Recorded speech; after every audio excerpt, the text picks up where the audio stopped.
Hello friends, good afternoon. How are you? Good, fine. I am also fine. In our last lecture, we have learned about warm up with Tara and friends. And today, we are going to continue our next chapter, next lesson, that is Little Girls Wiser Than Old People. 1.3 from Standard 7th, My English Book. Okay, thank you. मागच्या वेळेला मी तुम्हाला काही homework दिला होता आणि आपण काही games वगैरे बघितल्या होत्या. वर्ड गेम होत्या, त्याच्यामध्ये काही अल्फाबेटच्या गेम होत्या, 2-3 स्टेप्स होत्या आणि नंतर आपण अल्फाबेट्सपासून लेटर्सपासून 2 लेटर 3 लेटर 4 लेटर वर्डचा एक चार्ट बघितला होता की ज्याच्यामध्ये 5x5 म्हणजे 5 उभे व्हर्टिकल आणि 5 हॉरिझॉन्टल अशा प्रकारच्या वर्डचा एक चार्ट होता. तो आपल्याला 15 सेकंदामध्ये आपण वाचायचा होता, त्याची प्रॅक्टिस करायची होती. नेक्स्ट आपण जो गेम होता वर्ड गेम 3 त्याच्यामध्ये एक रिकामा 5x5चा वर्डचा आपण एक चार्ट बघितला होता आणि त्याच्यामध्ये आपल्याला within 2 minutes we have to fill up all the chart with words. There are some conditions की आपण यस इयस किंवा ज्याला आपण म्हणतो सिंग्युलर वर्डचा एखादा प्लुरल करून तिथं आपल्याला तयार करायचा नव्हता. अर्थात त्याची उदाहरणं पण मी तुम्हाला सांगितली होती. त्यानंतर त्याच लेसनमध्ये काही पुढचे गेम्स आहेत. आपण पुढच्या एखाद्या लेक्चरमध्ये जेव्हा तुमचा होमवर्क कंप्लीट होईल त्यावेळेला ते बघणार आहोत. ज्यावेळेला ग्रामरचा किंवा व्होकॅब्युलरीचा पार्ट येईल त्यावेळेला आपण ते कंप्लीट करू. आज आपण एक स्टोरी, तुम्हाला स्टोरी आवडते ऐकायला? नक्कीच. Children always like stories. Exactly. Now we will start with our lesson, that is little girls wiser than old people. Little girls wiser than old people. The title of the lesson itself tells us lot of things. That is, there are 2 different terms, little girls and old people. They are opposite to each other. आणि मध्ये परत तिथं 2 शब्द आहेत, wiser than. Wise, wiser. याच्यामध्ये आपल्याला लक्षात येतं वाईज म्हणजे कोण रे? वाईज म्हणजे जनरली मोठी माणसं तुम्हाला समजत नाही ते. काय? घरातले जे मोठी माणसं असतात किंवा शाळेतले आमच्यासारखे टीचर असतात त्यांना असं वाटतं की ही मुलं तेवढी अजून शहाणी झालेली नाहीत, यांना तेवढं काही कळत नाही. परंतु हा लेसन मात्र तसा नाही. या लेसनमध्ये आपण आता बघणार आहोत आणि या लेसनमधून आपल्याला समजणार आहे की लहान मुलं कधी कधी मोठ्या माणसांपेक्षा देखील शहाणी असतात, हुशार असतात. कसं वागायचं, काय करायचं हे कधी कधी मोठ्या माणसांपेक्षा पण छोट्या मुलांना खूप चांगलं कळतं. तर आपण बघूयात. सुरुवातीला आपण असे मेथड वापरू की मी या आपल्या इयत्ता 7वीच्या पुस्तकातलं पान नंबर 10 जे आहे त्या 10 नंबर पानापासून मी सुरुवात करणार आहे आणि तुम्ही देखील तुमचं इयत्ता 7वीचं पुस्तक तुम्ही तुमच्या समोर घ्यायचं आहे आणि पान नंबर 10 पासून तुम्ही बरोबर ज्या ठिकाणी मी एक्सप्लेन करतोय, ज्या ओळी मी एक्सप्लेन करतोय त्याच ओळींवरती, त्या लाईनवरती यू हॅव टू कॉन्सन्ट्रेट. बरोबर? खूप कमी वेळाचा, अवघ्या एक अर्ध्या तासाचाच आपला हा लेक्चर आहे, अर्ध्या तासाचंच आपलं एक्सप्लेनेशन आहे. म्हणून जर अर्धा तास आपण पूर्णपणे कॉन्सन्ट्रेट करून, पूर्णपणे मन लावून जर आपण पुस्तकामध्ये बघितलं आणि जर माझ्या एक्सप्लेनेशनकडे जर तुम्ही लक्ष दिलं तर मला वाटतं की तुम्हाला या लेसनमधली प्रत्येक गोष्ट व्यवस्थितपणे नीटपणे समजेल आणि परत तुम्हाला अभ्यास करताना कुठलीही अडचण येणार नाही. बरोबर? तर मग आपण काय करूयात आता? आपण सुरुवातीला हा जो लेसन आहे हा ज्या लेखकानं ही स्टोरी लिहिलेली आहे त्या लेखकाबद्दल आपण थोडंसं जाणून घेऊ. Leo Tolstoy, very impressive personality from Russia. कुठले आहेत ते? रशियाचे. आणि सुरुवातीच्याच पॅरामध्ये त्यांचं नाव दिलेलं आहे बघा. एकदम पेज नंबर 10च्या सुरुवातीला टायटल नंतर count Leo Nikolaevich Tolstoy or Leo Tolstoy was one of the greatest authors of all time. He authored many novels, short stories, and philosophical works. His ideas on non-violence and had influenced great men like Mahatma Gandhi and Martin Luther King. Junior Tolstoy wrote many stories for children. This is one of them. However, this has a message for grown-ups too. मराठीमध्ये सांगतो तुमच्यासाठी. Leo Tolstoy हा एक महान लेखक होऊन गेला आणि त्यानं बऱ्याच वेळेला नॉन व्हायलन्स म्हणजे काय रे? अहिंसा. व्हायलन्स म्हणजे काय? हिंसा. आणि नॉन व्हायलन्स म्हणजे काय? अहिंसा.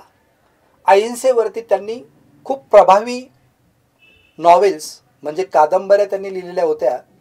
आणि त्यांच्या या नॉन व्हायलन्सवरच्या कादंबऱ्यातून प्रेरणा घेऊन त्यापासून इन्स्पिरेशन घेऊन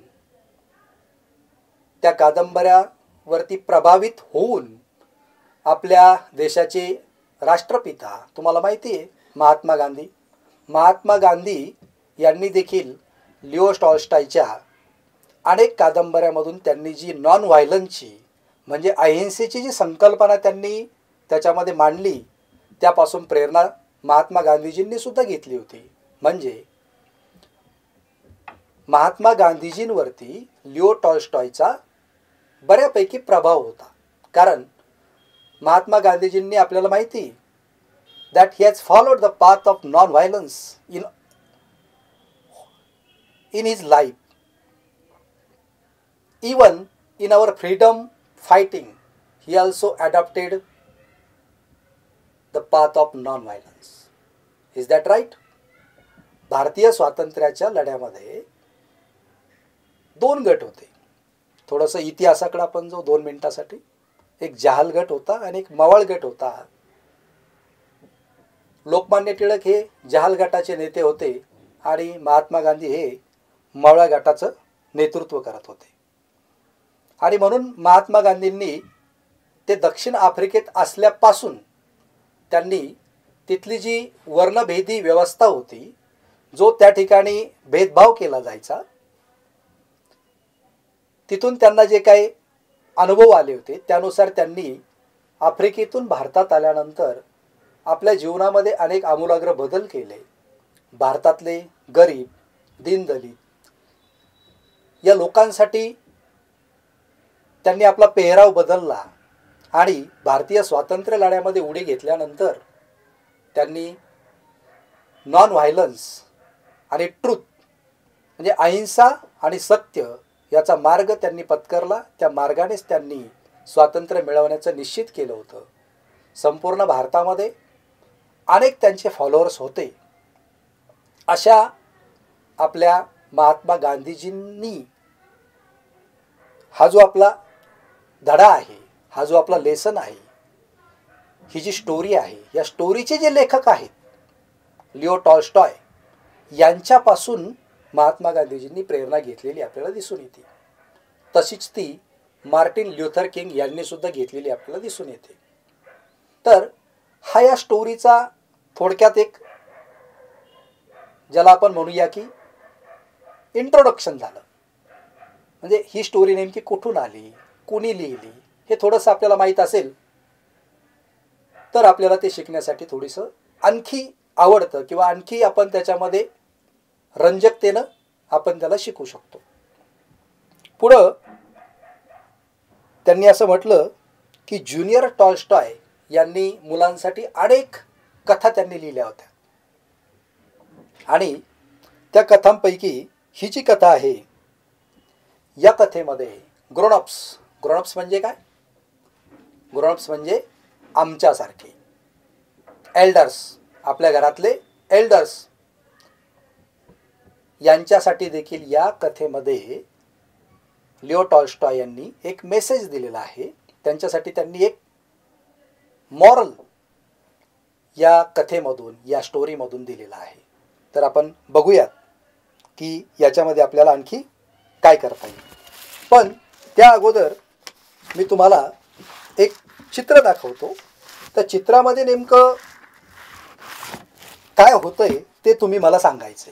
हे जे चित्र मी तुम्हाला दाखवतोय बघा, there are to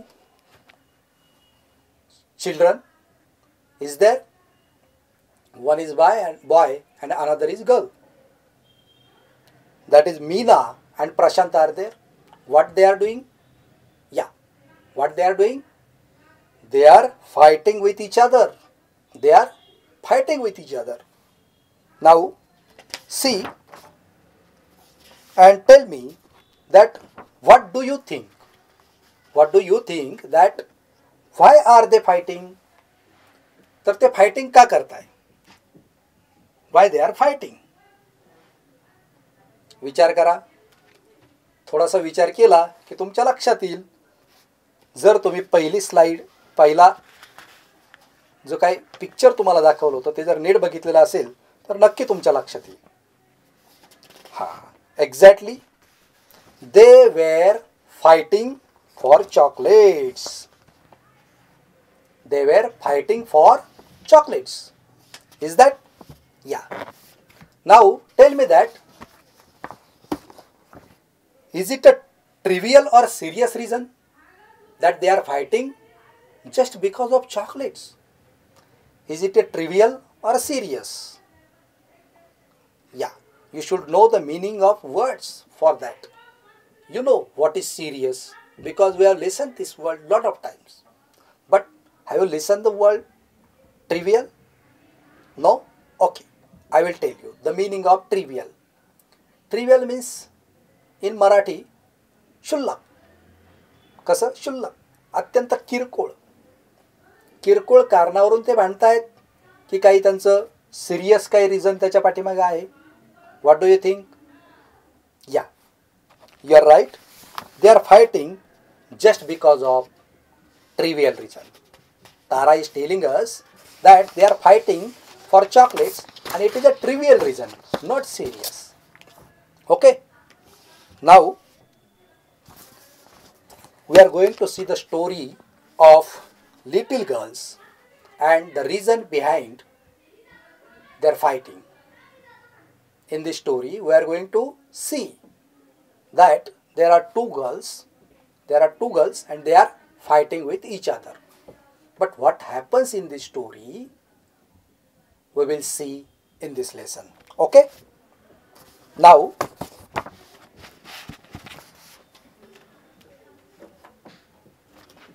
come on page number 11. On page number 11, we will see, first of all, I will read the lines. You have to concentrate, you have to follow me on your textbook, and after that I will explain you. It was an early Easter. In the yards lay snow and rills ran down the village. A large puddle had run down from a manure pile into a lane between two farms. And at this puddle, two girls, one older than the other, had met. Both of them had been dressed by their mothers in new clothes. That little girl had a blue dress. What? The little girl had a blue dress and the elder a yellow one with a design. Both had their heads wrapped in their kerchiefs.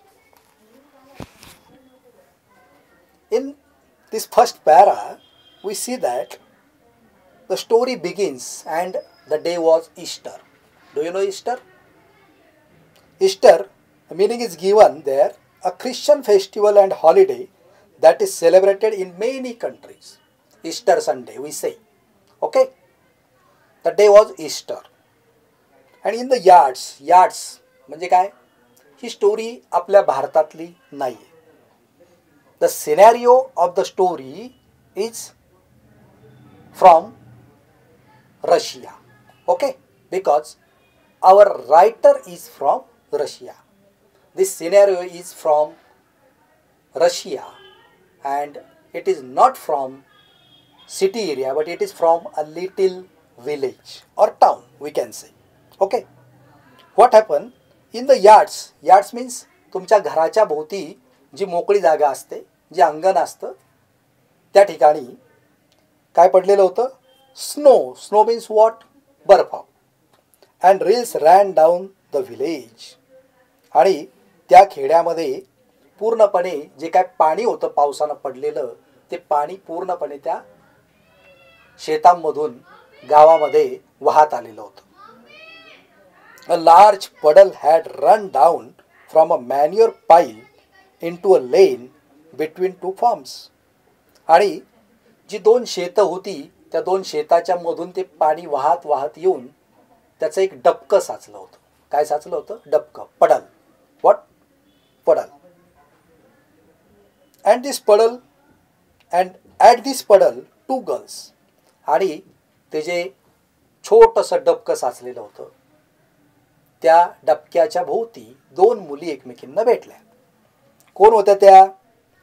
तर अजून काय आपल्याला नाव सांगितलं नाही, परंतु त्यांच्या मदर्सनी, दोघींच्याही आईंनी त्यांना अत्यंत चांगल्या पद्धतीनं वेल ड्रेस, चांगले नीट नेटके नवे कपडे त्यांना घालून दिलेले होते. कारण का? आपण देखील सणाच्या दिवशी चांगले कपडे घालतो ना, नवे कपडे घालतो, बरोबर. मग त्यांच्याकडे सुद्धा काय होता? ईस्टर संडे होता. आणि ईस्टर संडे असल्यामुळं त्या दोघींच्याही आईंनी, त्यांच्या मदर्सनी त्यांना छान छान चांगले कपडे त्यांना घालून दिलेले होते. आणि दोघी, आपण काय करतो? आपण जर नवीन कपडे घातले तर मग आपण एकदम आयटीत घराच्या बाहेर निघतो. कुणाला? आपल्या मित्र मैत्रिणी यांना आपल्याला कपडे दाखवायचे असतात, बरोबर. तशाच या दोघी देखील छोट्या आहेत त्या.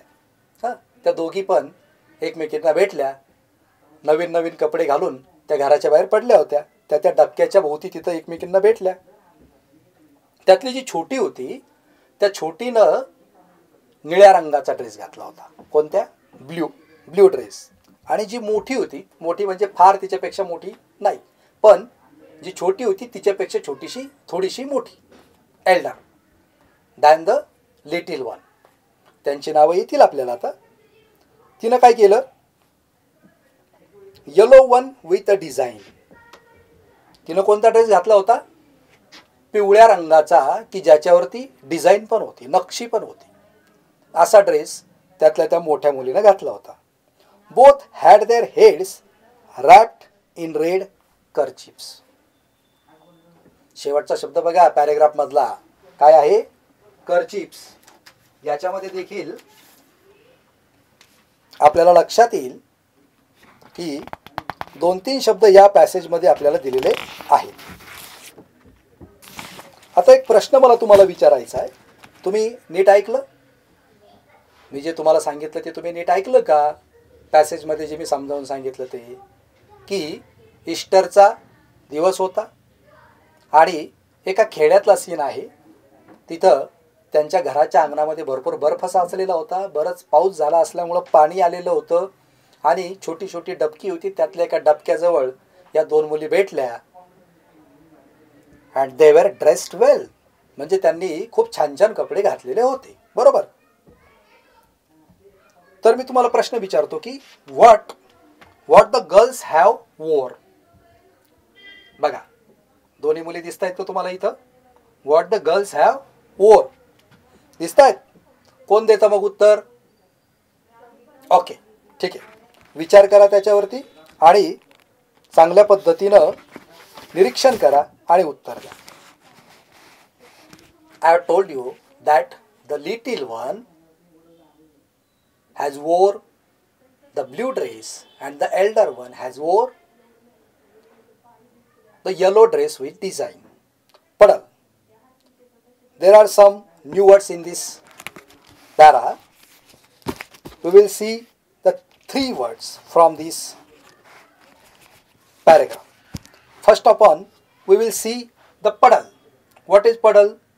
You can see in this picture that the puddle is a small pool of liquid, especially of rainwater on the ground. What? Especially of the rainwater on the ground. पावसाचं पाणी पडून जे छोटं डबकं पाण्याचं साचतं त्याला इंग्रजीमध्ये काय म्हणतात? पडल. ओके. नेक्स्ट, पुढचा जो शब्द आहे तो मी तुम्हाला आत्ता जे म्हटलं की तुमच्या पॅरेग्राफच्या सगळ्यात शेवटी बघा काय आहे तिथं? कर्चिप्स. आपल्याला हँकरचिप माहिती आहे. हँकरचिप म्हणजे काय? तुमच्या खिशामध्ये नेहमी असतो तो रुमाल.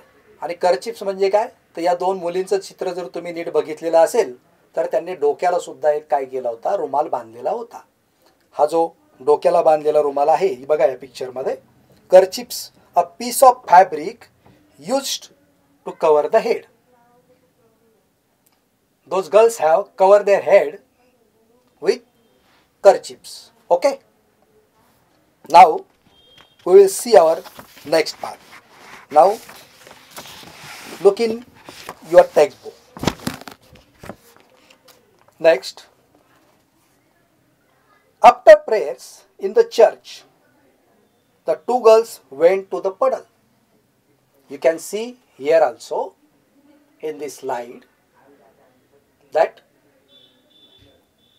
after prayers in the church, the 2 girls went to the puddle where they showed their new garments to each other and began to play. They wanted to splash in the water. The little girl started to go into the puddle with her shoes on. But the older girl said to her, "Don't go, Malasha. Your mother will scold you. It will take off my shoes. I will take off my shoes and you do the same." काय झालं बघा? म्हणजे Easter संडेच्या दिवशी त्या दोघींच्याही कुटुंबांनी किंवा दोघींनी काय केलं? चर्चमध्ये जाऊन त्यांनी प्रार्थना केली. बरोबर. आणि त्यानंतर त्या कुठे गेल्या? त्या मगाच्या आपल्या त्या साचलेल्या पाण्याच्या डबक्याजवळ. तिथे गेल्यानंतर त्यांनी दोघींनी पण एकमेकींना आपले आपले न्यू ड्रेस, नवीन घातलेले कपडे दाखवले. आणि ते कपडे दाखवल्यानंतर त्यांनी तिथंच त्या डबक्याजवळ खेळायला सुरुवात केली. बरोबर. पण खेळताना त्यातली एक काय होती? छोटी होती आणि एक मोठी होती. आता मी तुम्हाला सांगतो की छोटी कोण होती? त्यातली छोटी कोणती होती? I think मलाशा. बरोबर. कोणती होती? मलाशा. आणि मोठी होती अकुल्का. एकीचं नाव काय होतं? मलाशा, की जिने ब्ल्यू ड्रेस घातलेला होता. आणि एक होती Akulka which was elder one, जिनं येलो ड्रेस घातलेला होता ज्याच्यावरती नक्षी होती. बरोबर. आता पुस्तकातही तुमच्या लक्षात येईल की मलाशा कोणती आहे आणि अकुल्का कोणती आहे. बरोबर.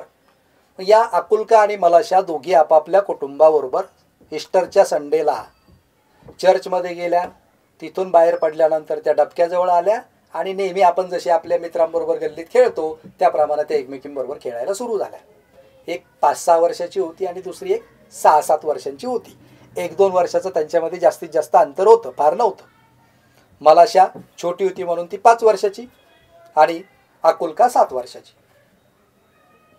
आणि ते शेजारी शेजारीच राहत होत्या कारण ते छोटंसं खेडं होतं. बरोबर. मग पुढं काय होतं? त्या एकमेकींबरोबर खेळायला सुरुवात करतात. And begin to play. They wanted to splash in the water. आणि त्यांना काय करायचं असतं? पावसानं साचलेलं जे टपकं होतं त्याच्यामध्ये त्यांना उड्या मारायच्या होत्या. दोघींनाही त्यांना त्या पाण्यामध्ये जायचं होतं. मग त्यातली जी छोटी होती मलाशा, the little girl started to go into the puddle with her shoes on. म्हणजे पायात तिचे जे शूज होते त्या शूज सहज ती तशीच त्या डबक्यामध्ये जायला सुरू झाली. But the older girl said to हर.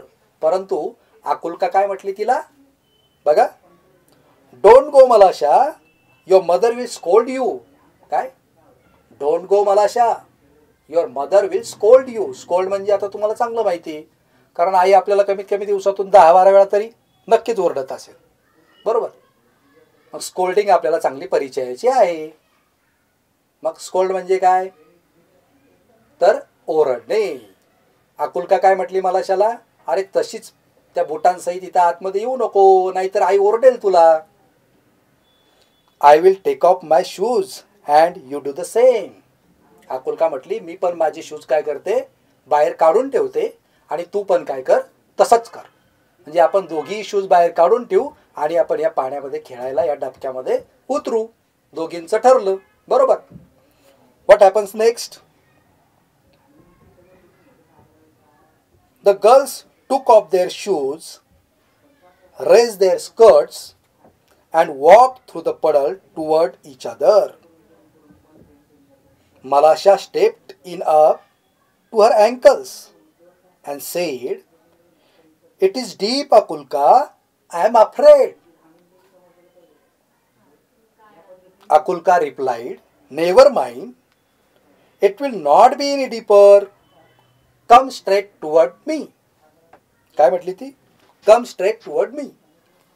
बघू आपण परत एकदा, तुम्हाला मी समजावून सांगतो. दोघींनी त्यांचे शूज काढून ठेवले, त्यानंतर त्या पाण्यामध्ये यायला सुरू झाल्या. त्यांनी त्यांचे जे फ्रॉक होते, स्कर्ट्स होते, ते वरती थोडेसे पाण्यामध्ये बुडू नये म्हणून थोडेसे वरती ओढले. अँड वॉक थ्रू द पडल टुवर्ड इच अदर. आणि दोन्ही बाजूनं पडलच्या एकमेकींकडे जाण्यासाठी त्या सुरू झाल्या. आणि मलाशा जी छोटी होती तिच्या जवळजवळ अँकलपर्यंत पाणी आलं. अँकल माहिती ना, अँकल, आपली तिचे गोटे, गोट्यापर्यंत तिच्या पाणी आलं. ती थोडीशी घाबरली.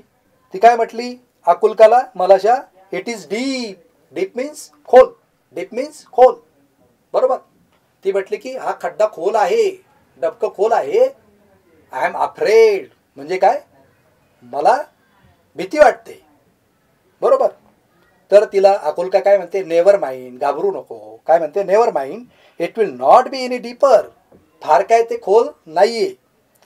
तू सरळ माझ्याकडे, कम स्ट्रेट टुवर्ड मी.